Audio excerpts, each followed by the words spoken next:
Assalamualaikum warahmatullahi wabarakatuh.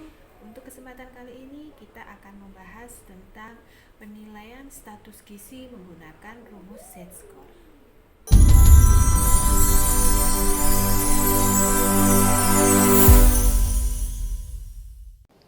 Ada beberapa istilah yang harus kita pahami terlebih dahulu sebelum masuk ke cara penghitungan dan penilaian status gizi. Yang pertama, umur.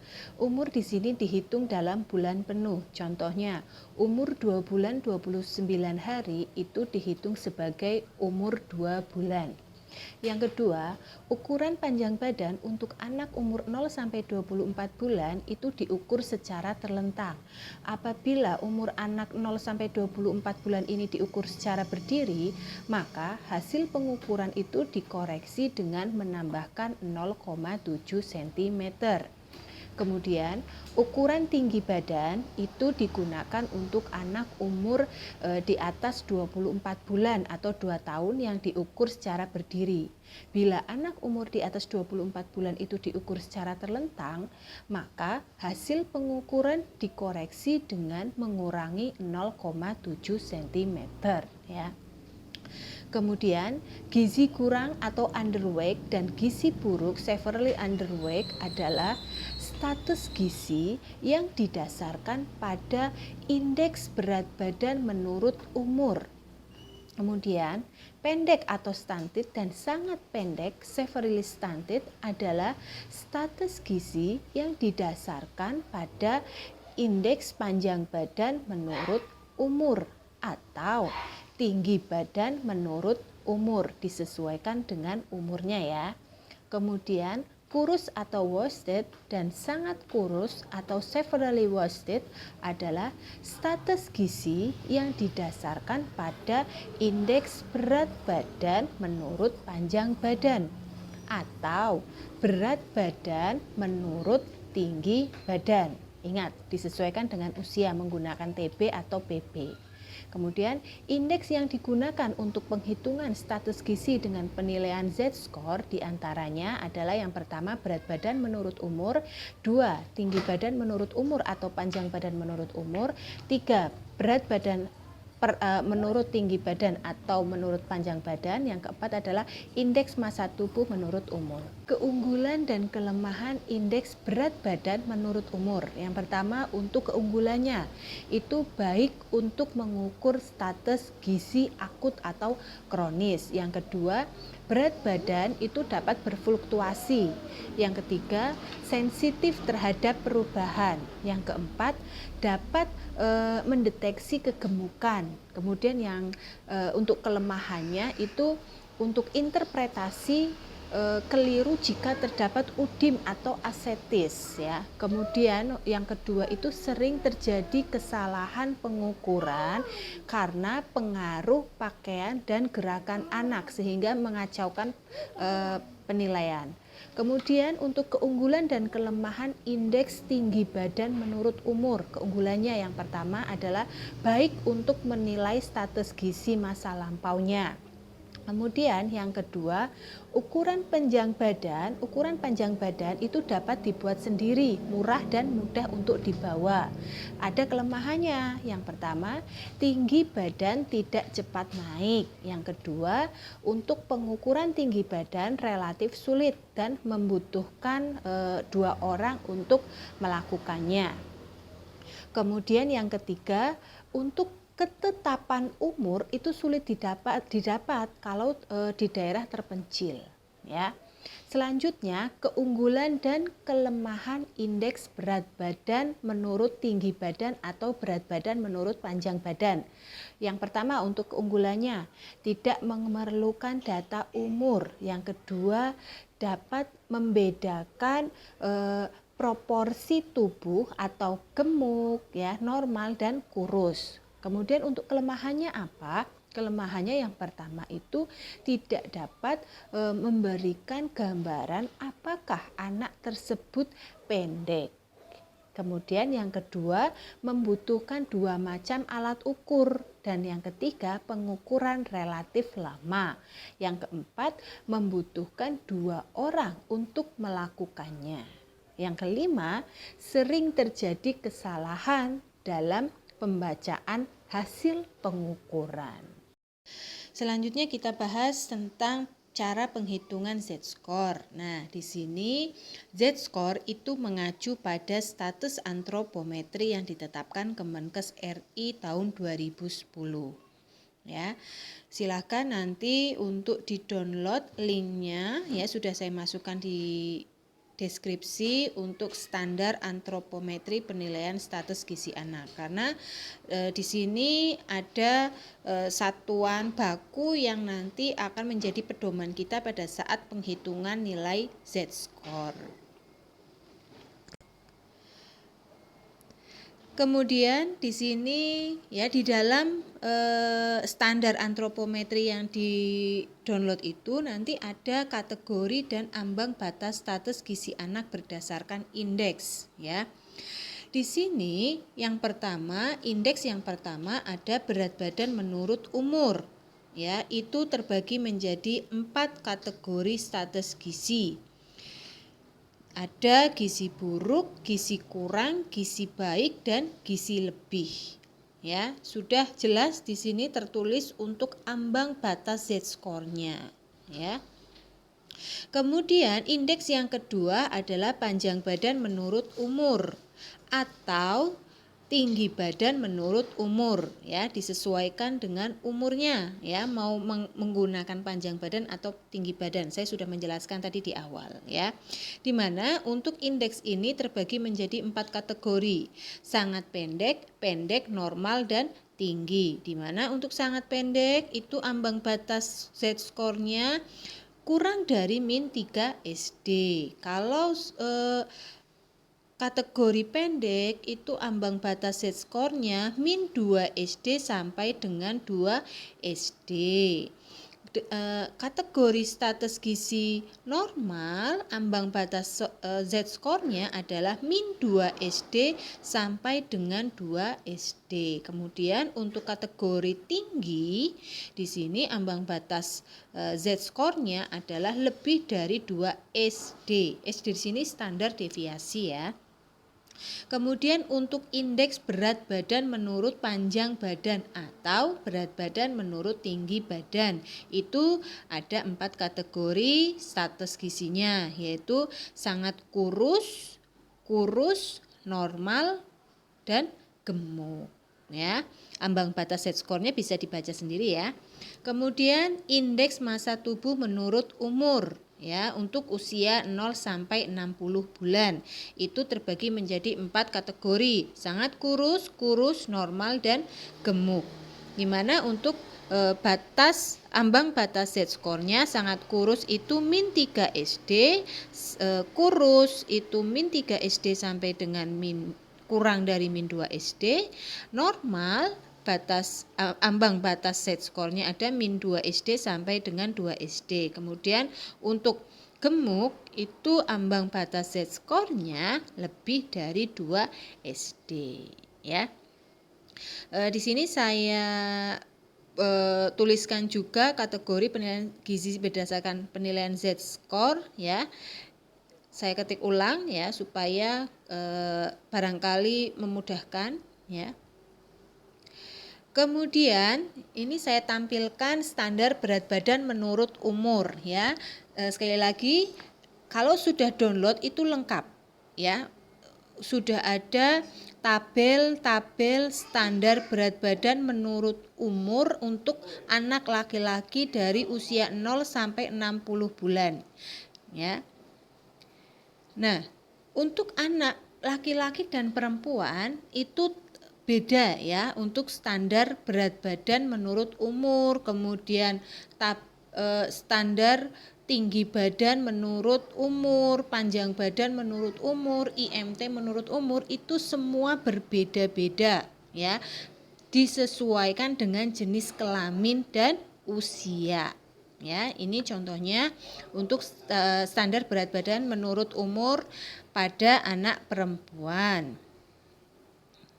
Kemudian ini contoh ya, tabel standar tinggi badan menurut umur pada anak laki-laki usia 24 sampai 60 bulan. Ini nanti bisa dilihat bahwa tabel putih itu keterangannya adalah umur atau bulan. Kemudian yang hijau ini adalah median yang nantinya akan kita gunakan ya sebagai nilai baku pada rumus Z-score. Kemudian ini contoh untuk standar tinggi badan menurut umur pada anak perempuan ya. Kemudian ini ada standar berat badan menurut tinggi badan pada anak laki-laki umur 24 sampai 60 bulan.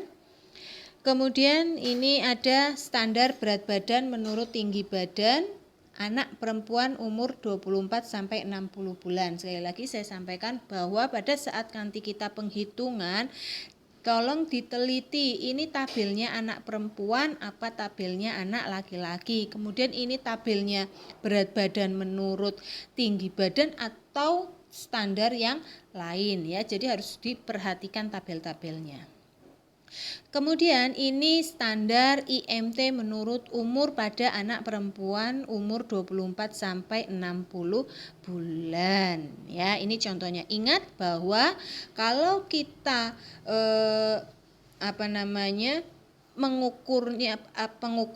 pengukurannya adalah tinggi badan, berarti dilakukan dalam keadaan anak berdiri. Kalau misalkan ternyata anak itu diukurnya dengan kondisi terlentang, berarti hasilnya itu dikurangi 0,7 cm ya.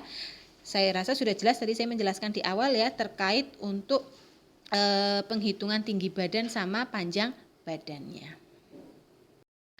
Oke, kita lanjutkan untuk menghitung nilai standar deviasi dari hasil pengukuran antropometri. Untuk nilai SD atau standar deviasi, rumusnya adalah nilai pengukuran dikurangi nilai median baku rujukan dibagi nilai simpangan baku rujukan.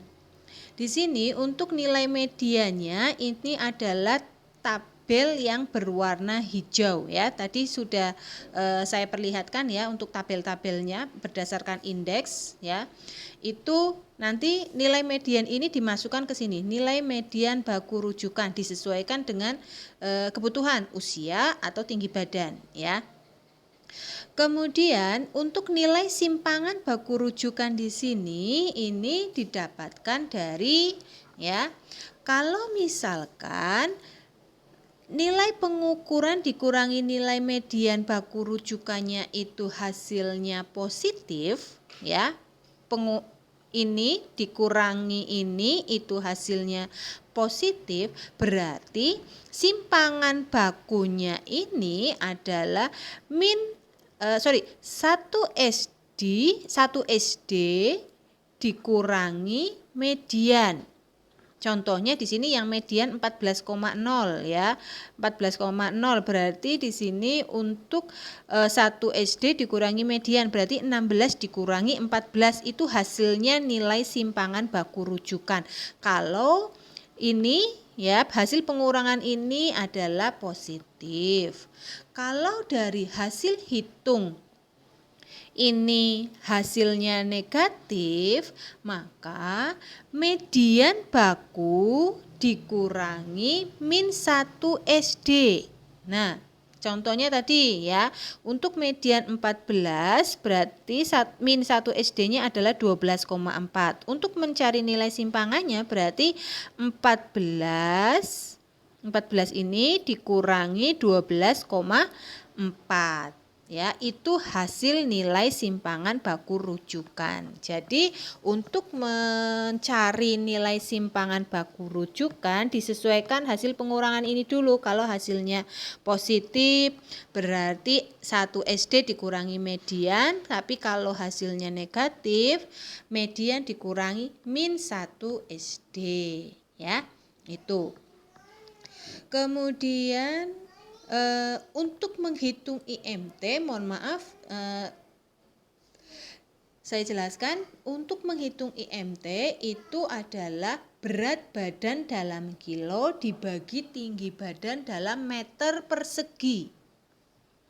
Ya, itu hasil dari IMT. Jadi nanti kalau misalkan dicari, ada pertanyaan indeks massa tubuh menurut umurnya berapa nilai Z-score-nya, berarti rumus nilai pengukurannya adalah IMT dikurangi nilai median baku rujukan dibagi nilai simpangan baku rujukan, di mana untuk nilai pengukuran IMT-nya di sini rumusnya berat badan dalam kilo dibagi tinggi badan dalam meter persegi.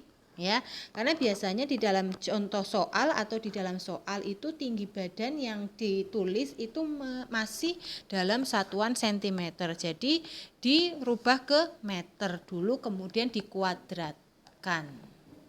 Seperti itu ya. Kemudian lanjut ke contoh soal atau contoh kasus. Yang pertama hanya satu kasus saja ya, tetapi ada 4 pertanyaan. Yang pertama, data anak perempuan umur 39 bulan dengan tinggi badannya 102 cm dengan berat badan 16 kilo. Pertanyaan yang pertama, berapa berat badan menurut umur? Kemudian yang kedua, berapa tinggi badan menurut umur? Yang ketiga, berapa berat badan menurut tinggi badan? Yang keempat, berapa IMT menurut umur? Untuk menjawab pertanyaan nomor 1, berapa nilai Z-score untuk berat badan menurut umur? Yang pertama ya, ini ada standar berat badan menurut umur ya untuk anak perempuan ya, karena pada kasus jenis kelaminnya perempuan. Kemudian untuk umur di sini 39 bulan ya. Kita fokus di umur 39 bulan, berarti nanti untuk nilai medianya adalah 14,4 ini.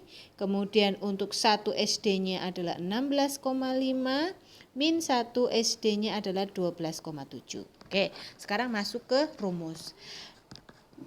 Rumus Z-score sama dengan nilai berat badan hitung dikurangi nilai median baku rujukan dibagi nilai simpangan baku rujukan. Di sini untuk nilai berat badan hitung ya, kita tahu bahwa berat badan anak ini adalah 16 kilo. Kita tulis 16 kilo ya. Kemudian nilai median baku rujukan tadi di sini ya 14 ya, kita tuliskan di sini 14,4. Kemudian 16 dikurangi 14. Kita tahu bahwa hasilnya adalah positif 1,6.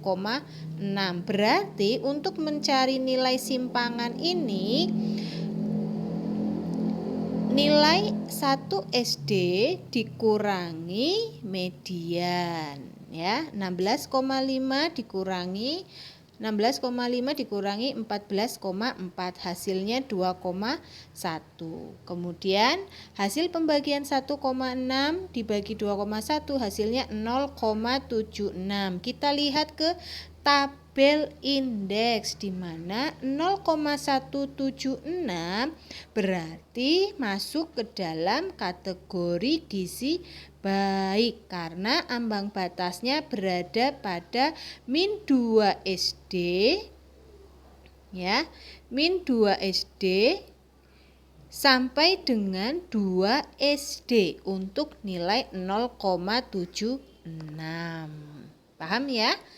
Oke, selanjutnya untuk menjawab pertanyaan nomor 2 untuk mengetahui nilai Z-score tinggi badan menurut umur. Nah, langsung ya. Tinggi badannya tadi berapa? Nilai tinggi badan. Mohon maaf, ini pengurangannya hilang ya. Simbol pengurangannya hilang ya. Nilai tinggi badan, tadi tinggi badannya adalah 102 cm. Kita tulis di sini 102 ya. Kemudian dikurangi nilai median umur 39 bulan. Itu tinggi badan menurut umur medianya adalah 97,1 ya. Ini ya ditulis di sini 97,1, kemudian 102 dikurangi 97,1 itu hasilnya positif. Ya, berarti ya di sini untuk mencari nilai simpangan baku rujukan berarti 101 dikurangi 97,1 hasilnya 3,9.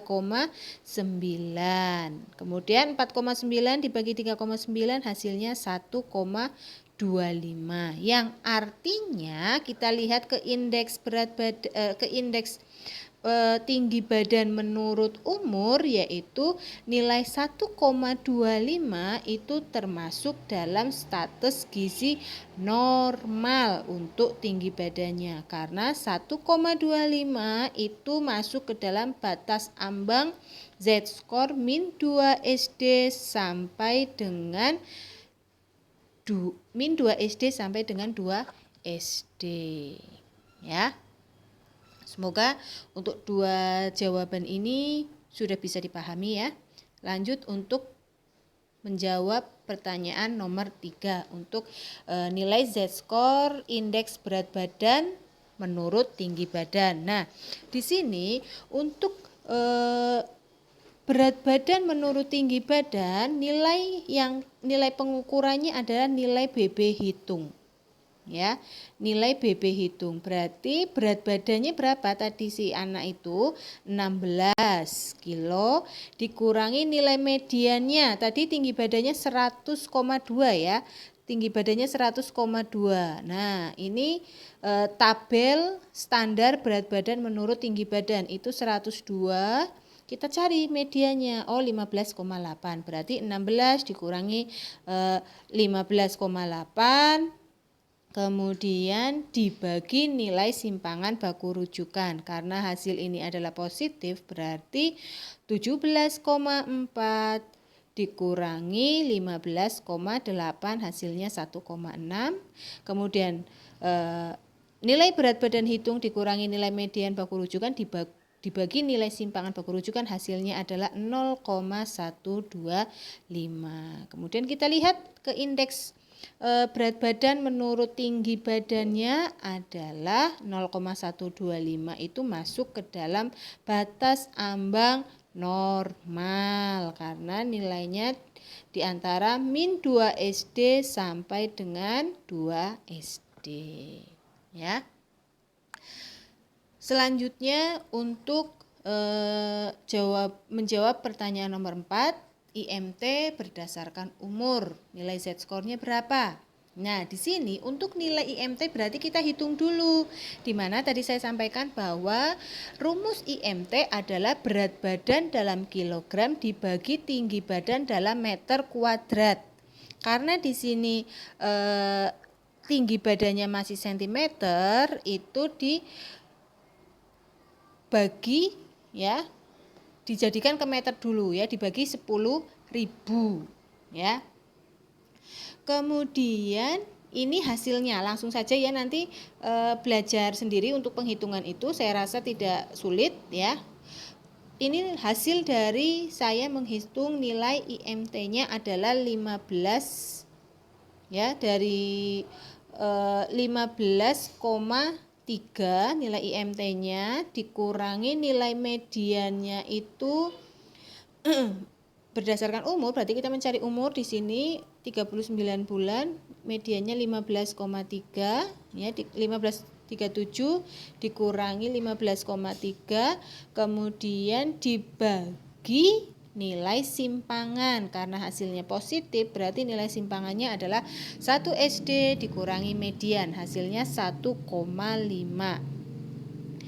Hasil dari pembagian 0,07 dibagi 1,5 hasilnya 0,04, di mana untuk kategorinya masuk ke dalam kategori normal karena ambang batasnya 0,04 itu masuk ke dalam min 2 SD sampai dengan 2 SD ya.